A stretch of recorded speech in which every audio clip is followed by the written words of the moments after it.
Hey y'all! Good morning and happy Sunday from the garden.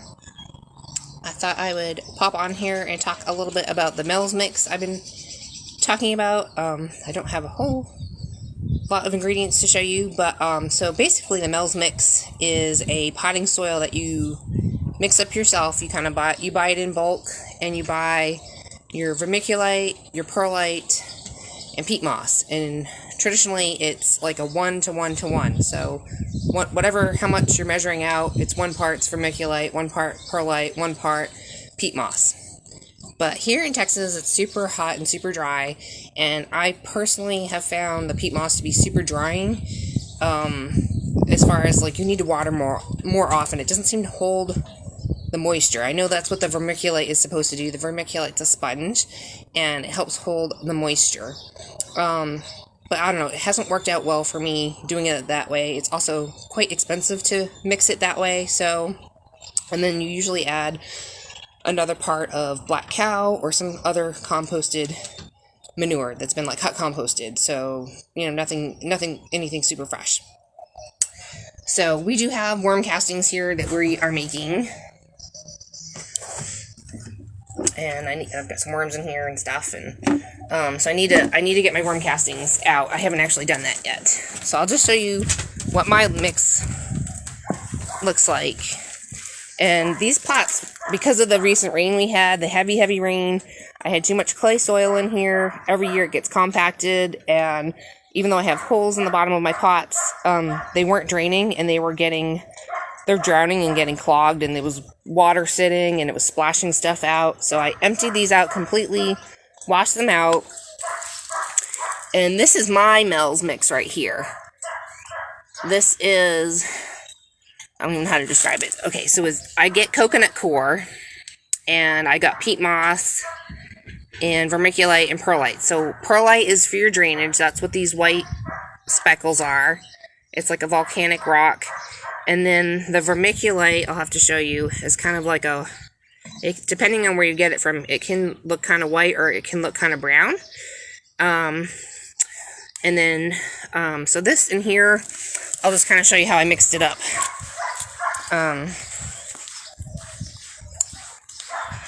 So it's just basic perlite. I get mine on Amazon because it's cheaper than getting it locally. And then this is vermiculite.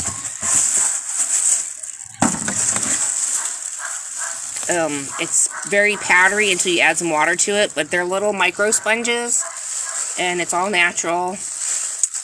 And here's the coconut coir. It comes in a block, so you have to rehydrate it with boiling water. And then it starts to get like this, so it's kind of a soft texture. It really seems to hold moisture really well.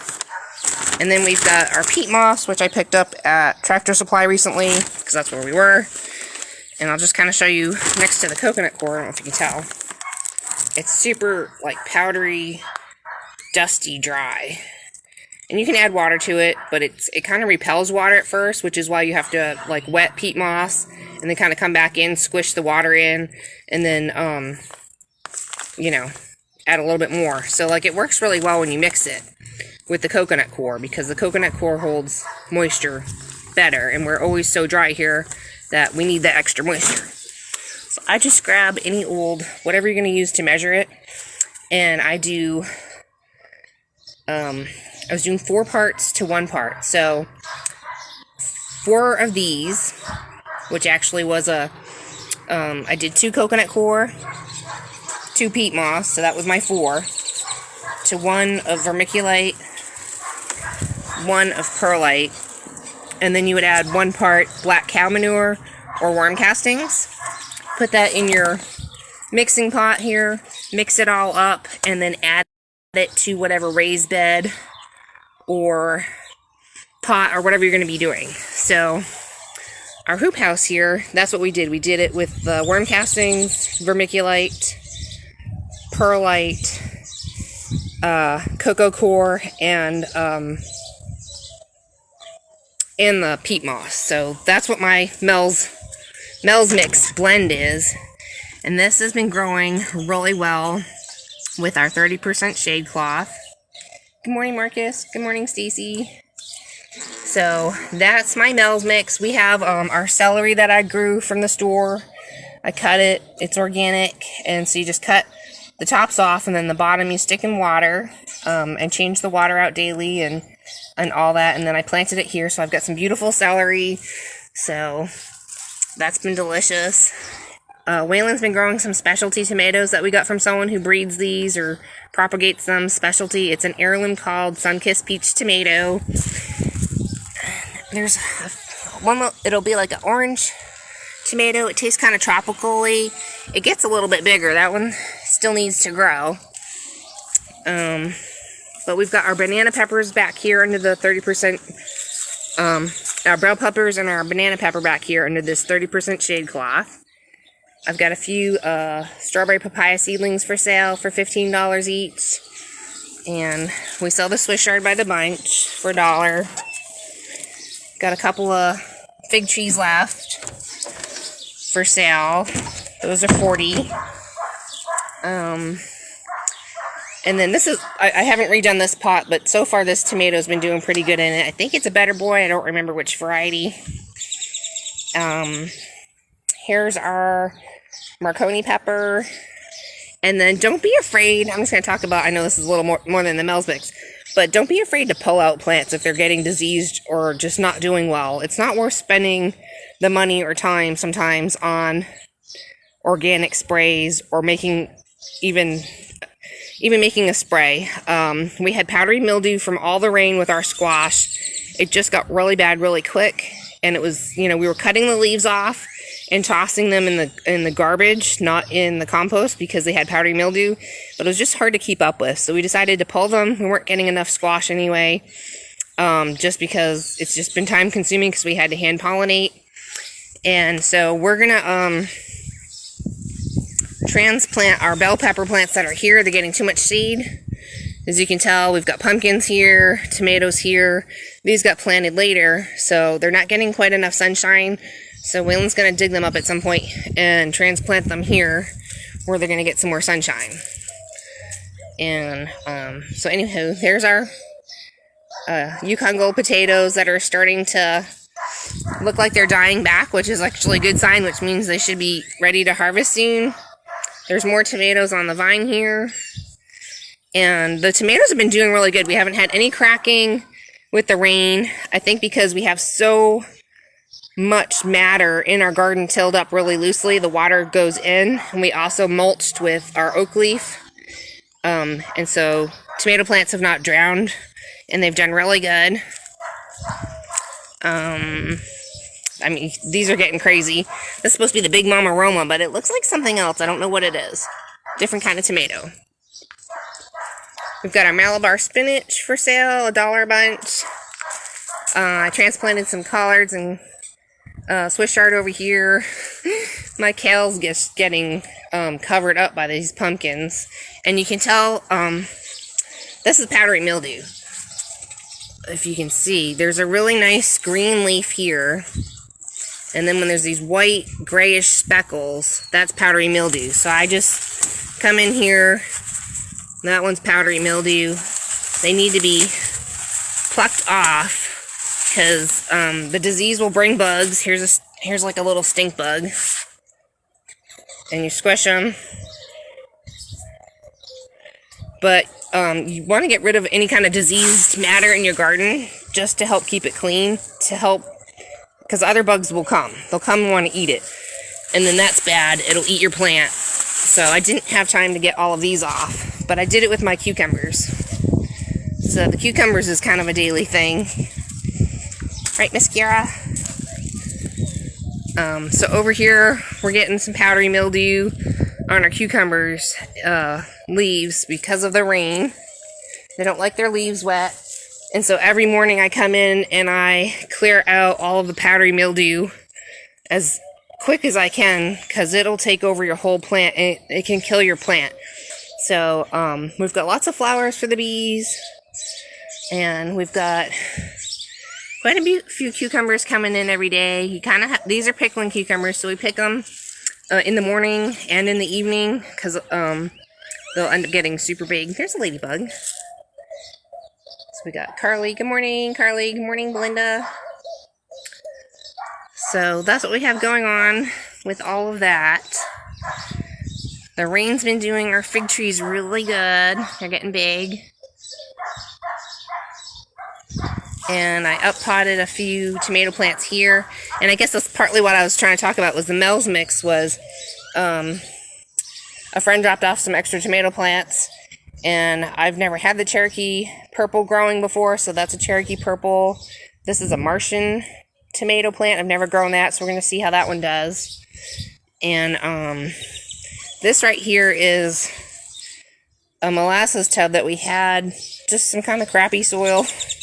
Whatever we had, we threw in there kind of thing. And the tomato plant I had here was getting really diseased from the soil and all the splashing of the rain. It got like, I don't know if it was verticillium wilt. It was yellowing, it was drooping, my tomatoes weren't ripening, so I harvested all the tomatoes off it, even though they're green. They'll ripen in the house, and then I just didn't have enough mix to fill this back up, and I wasn't sure if I wanted to, because these are, it's cement in here for the post, and then so what I did is I just grabbed, I guess it's like a 5-gallon nursery pot, and I put my Mels mix in here, and I put the Cherokee purple tomato plant in here, and it's starting to do a whole lot better. Gave it some liquid fish emulsion, and I need to put some more worm castings in there. But that's my Mels mix in here that I did, like I showed you guys. So for the tomato plants, that was the thing I wanted to talk about. For the tomato plants, I did the Mels mix a little bit different. So I did 3-to-1. So I did there was no peat moss in this mix at all. It was 3 parts coconut coir, 1 part perlite, 1 part vermiculite, and it's supposed to be 1 part either black cow or worm castings. So the tomato I did a little bit different versus our basil plant or any other kind of plant that I would pot up. So my basic mix over here was kind of more of a 4-to-1, but it had 2 parts peat moss, 2 parts coconut coir, 1 part vermiculite, 1 part perlite, 1 part either black cow or worm castings. So that's kind of my general mix that I'm using for raised beds and anything else. Tomato plants are super picky, and I don't think that they I don't think the tomato plants really like the peat moss here, just because when we do get the rain, it tends to bounce it out of the pot. There's a lot more splashback I've noticed when you have the peat moss mix with tomato plants in a raised bed or in a pot. So when it rains really heavy, comes down quick, it splashes up because you get like this powdery dust. It splashes up on your tomato plant, and even though there might not be any technically soil if you're doing soilless medium like this, it can still cause a disease on your tomato plant because of that splash up, and it's sticking to the leaves, and it will collect like stuff that's going on around in the air, is what I'm guessing, or I think it was explained to me, or Wayland knows. Anywho, and it causes disease. So like all that stuff sticking to your leaves just doesn't do the tomato plant good. That's why they're picky. Tomatoes are picky. You either get it right and you try and you luck out each year, or I don't know. So like this was a really good year for a lot of people. So this is kind of a half of my Mels mix, and I think half of a soil mixture. And I guess because the soil mixture was just done just right, however I had done it previously, we have 1 tomato plant in here, and it's been growing beautifully. And we netted it because of the birds. We've got lots of tomatoes on here, and we just don't want them eating them. They're like the size of a softball. So they're looking really good. I've trimmed up some of the leaves to let some more airflow in. And then we didn't put this netting on until after all the rain, because we didn't want to cause powdery mildew or too much moisture holding on and causing disease on the leaves. So we still left it after the rain, after the leaves had dried out from the sun and the wind that we had. Then we put this on, just because we're gone most of the day. And then I know we've got tomatoes in here growing. That's our Mels mix that we did here. We did it in here, and they're just doing really well. So, Got lots of different kinds of tomatoes. I really don't remember what they all are. Some people gifted us a few different varieties to try out. And we do have some cherry tomatoes in here. There's a little ladybug. There's some cherry tomato sets. Here. And I wasn't sure if I planted Juliet, but they seem to be back here. So I've got Juliet. I think those are Juliet. Those look like Juliet. Either that or Roma. So I've got Juliet back here. And that's the garden. We tried to keep it super simple this year. But that's what happened, was we just had disease happening with that one plant and wanted to change out the soil. So when I said new soil mix, I didn't actually go buy potting soil mix. And I'll say why. So I've bought potting soil mixes over the years since we've been here, 7 years gardening, and there's still too much peat moss, or there's too much wood chips, or it's just not bioavailable to the plant. So when I use the fish emulsion or the biofish, it's very, I don't know, the plant seems to take it in pretty good. And I try to do that before we start planting and get it watered in and broke down into the soil, the mixture that we have. And we have some friends that have been struggling this year. They're new gardeners. They bought soil mix and they put it in, and they noticed it does suck out some of the nitrogen, and the leaves are yellow. The plants kind of struggle a little bit to grow. So that first year can be really hard unless you're supplementing with a lot more either organic or non-organic fertilizers to help the plant through all that growth and trying to blossom and things like that. So usually about the third year is when those soil mixes are broken down enough that the plant can thrive a little bit better in it, but that's a long time to wait. The other thing we add, and I think I've done it in another video with our tomatoes, is we add Langbenite. It is a all-natural organic potassium, so it's a 22 potassium, and that is because the tomatoes blossom, and to put on blossoms and fruit, they need potassium. The regular NPK on most fertilizers does not have enough potassium for your tomato plants to, it's hot, to produce a lot of tomatoes. You'll get tomatoes, but if you want more tomatoes, you want bigger tomatoes, you want to add extra potassium. We always add eggshells, coffee grinds, what else? I'm trying to think of what else. The biofish is my, just before the rains came, I probably put a 1/4 cup of biofish per tomato plant out and watered it in just a little bit. And then when the rain came, it watered it in because the leaves were starting to get a little bit yellow with the tomato plants, which meant that they were struggling. And we've had really good cool weather nights, which anything under, under 90 degrees, so anywhere around that 70 to 85 degrees is when tomatoes like to blossom and put on that fruit. If it's over 90 degrees, it's too hot and they won't do it. So now's been a really good time to add that extra boost of fertilizer, whatever you're using. Even now after the rain, you could add a little bit of fertilizer to your tomato plants to give them that extra added boost to put on some more blossoms before we start getting too hot and so you get more tomatoes. So those are my tips for tomatoes. Hopefully we'll have some more tomatoes. I'm hoping I have some more tomato plants in the front.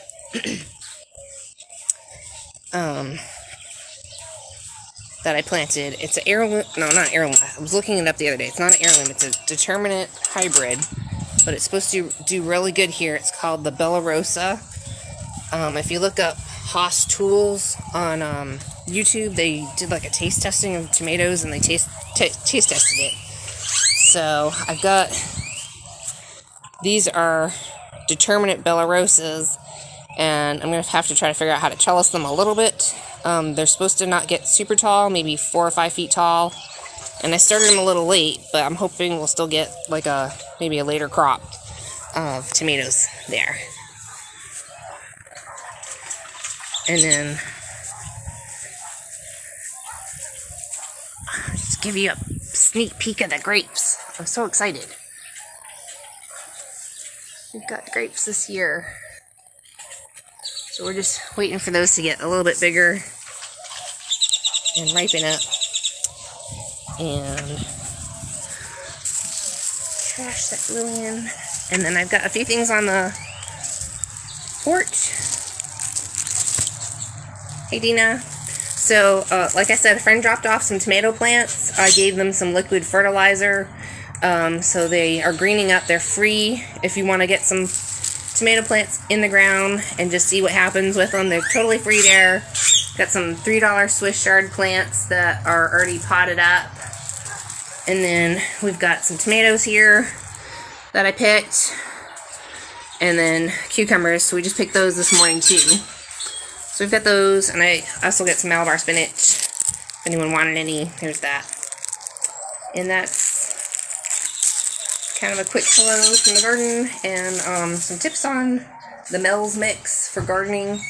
If anyone else has done the Mels mix, let me know what your thoughts are on the cost, and if you thought it was worth it, or have you done something similar like I had, and instead of doing the 1-to-1-to-1 ratio, where it's the traditional Mels mix with the peat moss, perlite, and vermiculite, have you mixed it up a little bit with, like I did, where I added the coconut coir, peat moss, perlite, vermiculite, worm castings, and or black cow manure? And if you are, let me know how it's going, because I think this has been the best garden year for doing it. And we solarized our garden over the summer last year, I think late in the hottest part of August, and that really helped with the soil and getting the nematodes and things like that under control, and all of that. So that's it. Just a sneak peek at what's going on here. I hope you guys have a great Sunday, and if you have any questions, drop them down below. If I don't get to them today, maybe somebody else can, or I'll just get to them later because we'll be busy. So have a great Sunday, y'all, and thanks for hanging out with me.